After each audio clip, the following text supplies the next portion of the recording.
Gold, trusted gold buyers. మీరు తాకట్టు పెట్టిన బంగారాన్ని విడిపించి ఈ రోజు ఉన్న మార్కెట్ ధరకు కొనబడను. యాక్చువల్గా ఎవరైనా ఇండస్ట్రీలోకి వచ్చేటప్పుడు ఏదో ఒక నిర్మాత ఛాన్స్ ఇస్తాడు, మనం సక్సెస్ అవ్వాలి, ఫ్యామిలీని పోషించుకోవాలి, 4 రూపాయలు డబ్బులు సంపాదించుకోవాలి, ఈ మైండ్ సెట్ ఉంటుంది. కానీ మీకు మాత్రం పర్టికులర్గా రామానాయుడు గారే కావాలి, ఆయన దగ్గరే పనిచేయాలి, ఆయన దగ్గరే అడ్వాన్స్ తీసుకోవాలి, ఆయన బ్యానర్లోనే సినిమా చేయాలి, ఇదేం టార్గెట్ సార్ చిన్నప్పటి నుంచి? అంటే సార్ నేను కాలేజ్ చదువుతున్నప్పుడు జ్యోతి చిత్ర సితార పేపర్లు వచ్చేసారు అవి.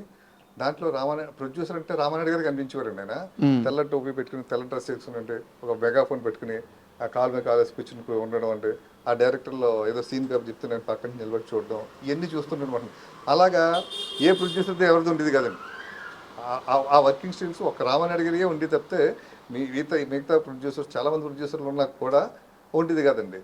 ఆ తర్వాత చూస్తుంటే ఆయన పరిచయం చేసిన డైరెక్టర్లలో అప్పటికే నేను చదువుకుంటున్న రోజుల్లోనే 20 మందిని పరిచయం చేసేవారు, 21 మందిని పరిచయం చేసేవారు, వస్తుండేది పేపర్లు. సరే నాకు కసి పెరిగిపోయింది. అంటే నాకు సినిమా ఇంట్రెస్ట్, మా ఇంట్లో ఎవరికి ఇంట్రెస్ట్ లేదు సార్. ఇది మా మదర్ గవర్నమెంట్ ఎంప్లాయీ, మా ఫాదర్ గవర్నమెంట్ ఎంప్లాయీ. నన్ను ఒక గవర్నమెంట్ ఎంప్లాయీ చేద్దాం అనుకున్నారు. నాకు ఇంక కాలేజీకి వెళ్ళిన దగ్గర నుంచి సినిమాల మీద ఇంట్రెస్ట్ పడడంతో ఇంకా వాళ్ళు ఇదేంటంటే కొన్ని నేను పట్టించుకున్నాడు కాదు. నేను జ్యోతి చిత్రంలో కట్ చేసుకున్నాను పేపర్ కటింగ్ చేసి ప్రేమ ఖైదీ సినిమా అండి. అది ఈవీవి సత్యనారాయణ గారు హరీష్గా డైలాగ్ చెప్తున్నారు కదండి, పక్కన రామారెడ్డి గారు నిలబడి ఒకటి ఉందండి. నేను దాన్ని కట్ చేసేసండి ఈవీవి గారి ఫేస్లో నా ఫేస్ పెట్టుకుని black and white photo face పెట్టి దాన్ని జిరాక్స్ తీసుకుని దాన్ని కట్ చేసి నేను పెట్టుకుని అనమాట. పెట్టుకుని అండ్ నేను చూసుకుంటే నేనే డైరెక్టర్, రామానాయుడు గారు ప్రొడ్యూసర్ అని ఫీల్ అయిపోయి నేను ఒక కథ రాసుకునండి. అప్పుడే మృత్యుంజయుడు అని ఒక కథ రాసుకునండి. నిర్మాత రామానాయుడు, దర్శకత్వం మహేష్. అలా రాసుకుంటే మా ఇంట్లో కూడా నన్ను ఒక లూజ్ అయిపోయింది ఇది అనుకునేవారండి. ఏంటి అసలు సినిమా ఫీల్డ్ అంటే ఏమనుకుంటారు, ఎవరో తెలియదు మనకి, అక్కడ ఏమీ లేదు, రామానాయుడు గారి పేరు పెట్టుకోవడం అంటే ఇదేంటనేసి నన్ను రకరకాలుగా చూసుకోరు. అనుకోకుండా నాకు చిన్నతనంలో నాకు మ్యారేజ్ కూడా అయిపోయిందండి. మ్యారేజ్ అయిపోవడంతో అయినా కూడా నా మైండ్ సెట్ మారలేదు సార్. సినిమా ఫీల్డ్కి వెళ్ళాలని పిల్లలు కూడా పుట్టేశారండి. ఇంకా నేను బరువు అయిపోయాను ఇంట్లో. ఇటు మా అత్తగారి ఇంట్లో బరువు అయిపోయాను, మా అమ్మగారి ఇంట్లో కూడా బరువు అయిపోయాను. ఇంకా ఆ టైంలో నా వైఫ్, ఏంటి ఇలా టైం వేస్ట్ చేసుకోవడం, ఒకవేళ ఇంట్రెస్ట్ ఉంటే చెప్పు, వెళ్ళిపోదాం హైదరాబాదు చెన్నై ఎక్కడో ఉంది కదా, వెళ్ళిపోయి అక్కడ ట్రై చేసుకుని 1 సంవత్సరం ప్రయత్నం చేద్దాం, కుదిరితే ఉందాం, లేదంటే వెనక్కి వచ్చేద్దాం. అక్కడ తను సపోర్ట్ చేస్తే నేను అన్న వెనక్కి రావడం అనేది పెట్టుకోవద్దు, అక్కడికే వెళ్ళి ఉండాలి అంతే కదా, అలా ఫిక్స్ అయిపో. మరి కష్టాలు పడవలసి వస్తుందని నేను చదివాను. రామారావు గారు, నాగేశ్వర గారు వీళ్ళందరూ పార్కుల్లో పడుకున్నారట, మంచిలు దాగి బతికి గడిపారట. ఇటువంటి రోజులు జరిగేది పెద్ద వాళ్ళందరికీ చెప్పలేం మనకు కూడా. నేను ఒక్కసారి వెళ్ళిన తర్వాత ఎవరి దగ్గర నుంచి ఇది ఆశించను, దానికి ప్రిపేర్ అయ్యారంటే నా వైఫ్ కూడా సరే ఉందండి. సో అలా రావడం, అక్కడ సురేష్ ప్రొడక్షన్స్లో జాయిన్ అవ్వడం, అసిస్టెంట్గా జాయిన్ అయిన 5 ఇయర్స్లోనే మీకు తొలి సినిమా అవకాశం వచ్చేసింది. అయితే రాజశేఖర్ శివయ్య సినిమా మీ లైఫ్ని టర్న్ చేసిందంటే ఎలాగా? అంటే సార్ అది శివయ్య సినిమాకి ఆ టైంలో రాజశేఖర్ గారు సినిమా చేయాలనుకున్నారు నాయుడు గారితో, సురేష్ ప్రొడక్షన్స్లో ఉండే. ఓకే. ఆయనకి గ్యాప్ అండి, రాజశేఖర్ గారికి సినిమా లేవు అప్పుడు, 1 ఇయర్ నుంచి గ్యాప్ అండి. మా రామానాయుడు గారు కూడా రాజశేఖర్ గారితో సినిమా చేద్దాం అనుకున్నారు. కథ కోసం చూస్తున్నారు అనమాట. కథ కోసం చూస్తున్న టైంలో అనుకోకుండా నాకు పోసాని మురళి గారు కనిపించి ఒక చోట ఏదో టాపిక్ వస్తే ఇలా కథ ఉందంటే నా దగ్గర కథ ఉందని ఉన్నాను. పోసాని మురళి గారు నాకు కథ చెప్పారు. బాగుంది సార్, చిన్న కరెక్షన్ చేసుకుందాం అన్నట్టే ఓకే అన్నారైనా అని నేను రామానాయుడు గారికి చెప్పాను. చెప్తే ఈ లోపల పోసాని మురళి గారు ఏమన్నారంటే, మహేష్ నాకు నాయుడు గారి సంస్థ వచ్చి రావట్లేదు అయ్యా అని. ఏమన్నాను, 3 కథలు ఇప్పుడు వచ్చి 3 కథలు తీసుకెళ్ళాను, డేట్లు అనౌన్స్ చేసేసి అన్ని అనౌన్స్ చేసేసి లాస్ట్ మినిట్లో క్యాన్సిల్ అయిపోయాయి. లాస్ట్ మినిట్కి ఒక వారం రోజులు ఉంటుందని క్యాన్సిల్ అయిపోయాయి. అక్కడ నాకు ఎంట్రీ లేదయ్యా. ఓకే. లేదంటే ఈ సినిమా నేను నాయుడు గారికి నేను బాగా ఇష్టం అండి, సురేష్ బాబుకి బాగా ఇష్టం, అక్కడ స్టోరీ డిపార్ట్మెంట్లో కూడా నేను ఉంటాను, నేను ఎవరైనా మంచి కథలు చెప్తే నేను వాళ్ళు రికమెండ్ చేస్తుంటాను, ఆ రికమెండ్ చేసిన కథల్లోనే ఒకటి ప్రేమించుకున్నారు ఆ కథ కూడా. అలాగే మీరేమైనా కథ చెప్తే బాగుంది, నాకు నచ్చింది కాబట్టి నేను నాయుడు గారికి చెప్తాను సార్. సరే అంటే నాయుడు గారికి కథ చెప్పామంటే ఆయన చెప్పాను నాయుడు గారికి, ఇలా మురళి గారి దగ్గర కథ ఉందని ఆయన వచ్చి చెప్పారు నాయుడు గారికి కూడా బాగా నచ్చింది. నచ్చిన తర్వాత డైరెక్టర్ని ఎవరిని పెడదాం అనేసి ఒకటి అనుకుని నాయుడు గారు ఫస్ట్ మహేష్ నువ్వు చేయవయ్యా అన్నారు. నాకు భయం వేసిందండి. అంటే చేయడానికి భయం ఎందుకు భయం వేసిందంటే అండి నేను మెంటల్గా ప్రిపేర్ అవ్వలేదు. అవును. నేను డైరెక్టర్ అవుదని నాయుడు గారు అంత స్పీడ్గా అంటారన్న మాట నేను అనుకోలేదు. నేను మెంటల్గా ప్రిపేర్ అవ్వలేదండి. అప్పుడు సురేష్ వర్మని డైరెక్టర్ ఒక ఆయన సురేష్ వర్మన్ ఆయన తోటి సురేష్ బాబు గారు జర్నీ చేశారండి. వెంకటేష్ బాబు తోటి సినిమా అనుకునైనా ఒక దాదాపు ఒక 7-8 నెలలు కూర్చున్నారు. సురేష్ వర్మ అంటే భాష కాదండి, ఆయన సురేష్ కృష్ణ గారు అండి. Okay okay. సురేష్ వర్మని మనసంతా మనసు ఇచ్చి చూడు సినిమా చేశారు కదా. Okay okay. Shivayya cinema director ఆయన. ఓకే.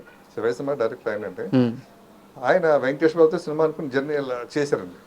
ఆ లాస్ట్ మినిట్లో ఏమైందంటే దీనికన్నా బెటర్ గా చెప్పారు ఇంకొక తమిళ డైరెక్టర్ తిరుపతి స్వామి చెప్పడంతో గణేష్ అని ఆ టైటిల్, యాక్చువల్గా గణేష్ అని title Suresh Varma title. Okay. ఆ గణేష్ టైటిల్ దానికి పెట్టండి. ఇంకా తిరుపతి స్వామితో సినిమా స్టార్ట్ చేశారు. ఈ సురేష్ వర్మ ఖాళీగా ఉండిపోయాడు. ఖాళీగా ఉండిపోయి అతను నా దగ్గర ఫీల్ అయిపోయాడు. ఏంటి మహేష్ ఇలా జరిగిందేంటి, నాకు వచ్చిన అవకాశాలు బయట వదులుకున్నాను నేను. వెంకటేష్ పిక్చర్ చేస్తాను కదా, సురేష్ వర్షన్స్లో పెద్ద సినిమా చేస్తాను కదా అనేసి, ఇప్పుడు ఈ సినిమా లేకపోతే బయట నేను తలగా ఎత్తుకోలేను, నా పడుగు పోయినట్టే కదా అని బాధపడితే ఇదే విషయం నేను రామారావు గారికి చెప్పాను మాట. సార్ నేను కాదు సార్ డైరెక్ట్ చేయడం, సురేష్ వర్మని పెడతాం సార్ అతన్ని అని ఆయన ఒక సెంటిమెంట్ గుర్తు చేశాను. ఎలా అంటే జయంత్ గారు, జయంత్ సి పరంజీ గారు, ఆయన సురేష్ పర్సన్స్లో ఒక సినిమా స్టార్ట్ చేశారండి. అప్పుడు నేను సురేష్ పర్సన్స్లో అసిస్టెంట్గా కూడా ఇంకా ఎంట్రీ అవ్వలేదు. 93లో ఆయన ఒక సినిమా స్టార్ట్ చేశారండి. వెంకటేష్ బాబు 3 హీరోయిన్లతో ఒక 5-6 రోజుల్లో అంతా షూటింగ్ జరిగి ఆగిపోయింది సినిమా. కథ సరిగ్గా లేదు, అది దానికి అలా ఆగిపోయి ఇంకా ఆయన సినిమా ఇంకా అలా పక్కన పడిపోయిందండి. ఇంకా ఆయన సినిమా చేయలేదండి. మళ్ళీ ఆయనకి ఒక 4 years గ్యాప్తో మళ్ళీ 4 years తర్వాత మళ్ళీ మా సురేష్ బాబు గారు పిలిచి ప్రేమించుకుందర సినిమా ఇచ్చారండి. అప్పటివరకు ఆయన సినిమా చేయలేదు. బయట కూడా ఆయనకి పెద్ద అవకాశాలు లేవు. ఆయన కొంచెం గిల్టీగా ఫీల్ అవుతుంటారు. సినిమా స్టార్ట్ అయ్యి పెద్ద సంవత్సరం సినిమా స్టార్ట్ ఆగిపోయిందండి. అది సూపర్ డబుల్ హిట్ అయింది సార్ ప్రేమించుకుందాంరా. అది మా వెంకటేష్ బాబు కెరీర్లోనే బిగ్గెస్ట్ హిట్ అండి ఆ టైంలోనే. అది నేను రామారావుకి గుర్తు చేశాను. సో ఈయన కూడా ఇలా జరుగుతుంది కాబట్టి ఇతను కూడా మనం 1 year నుంచి మనం కూర్చోబెట్టుకున్నాం కదా సార్, ఇతనితోనే చేద్దాం సార్ సిపాయి సినిమా అంచేత కొంచెం సెంటిమెంట్గా బాగుంటుందేమో నా పర్సనల్ ఫీలింగ్ సార్. సరే ఓకే అలాగే అన్నారు అని ఆ విధంగా శివాయి సినిమా స్టార్ట్ చేసాం సార్. చేసినప్పుడు ఏంటంటే మధ్య మధ్యలో డైరెక్టర్ గారికి రామారావు గారికి కొంచెం మిస్అండర్స్టాండింగ్స్ రావడం, లేకపోతే రైటర్తో రావడం, ఇంకెన్ని నేను కోఆర్డినేట్ చూసుకుంటూ ఉండేవాడు అన్నమాట. వెళ్ళి చివరికి ఒక టైంలో ఏమైందంటే కొన్ని సెంటిమెంట్ సీన్స్ ఆయన డైరెక్టర్ గారు తీసిన సీన్స్ మా రామారావు గారికి నచ్చలేదండి. ఆ సెంటిమెంట్ అదంతా అనేది కొంచెం ఏదో కింద ఉందనిసి అవి మేము రీషూట్ చేస్తున్నప్పుడు మేము కలిసి డిస్కస్ చేసి, నేను డైరెక్టర్ కలిసి డిస్కస్ చేసి అలా కాదు ఇలా చేద్దాం సెంటిమెంట్ కదా అనేసి నాయుడు గారి దగ్గర మేము ఒక అండర్స్టాండింగ్కి వచ్చింది, చేయడం మొదలుపెట్టాం.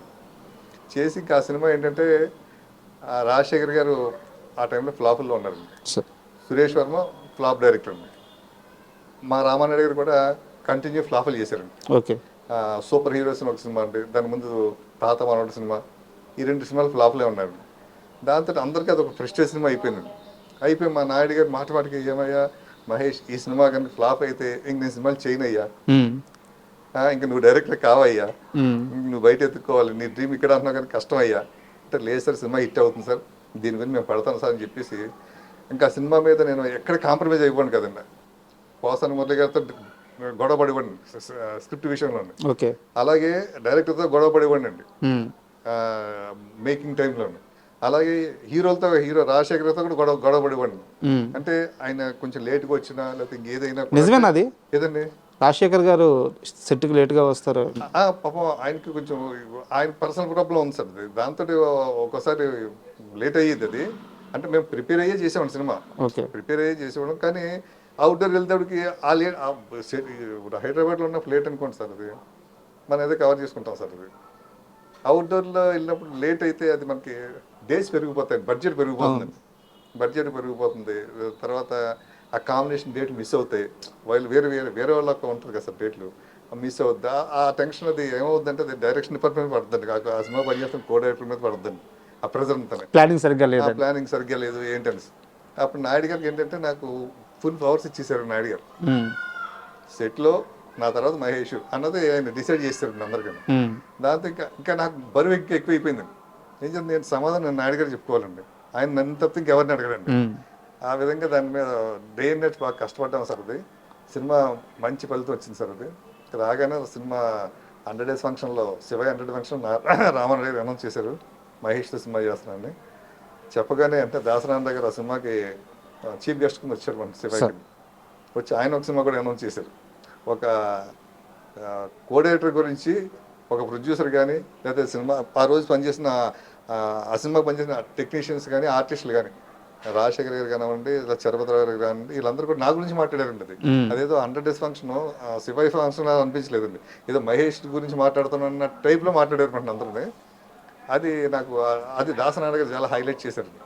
ఒక 100 days ఫంక్షన్లో ఒక కోఆర్డినేటర్ గురించి ఇంత గొప్ప మాట్లాడడం చాలా హ్యాట్స్ ఆఫ్. అది నేను అంటే మహేష్తో సినిమా చేస్తాను నేను కూడా అని సందర్భం. అండ్ శివయ్య సక్సెస్ తర్వాత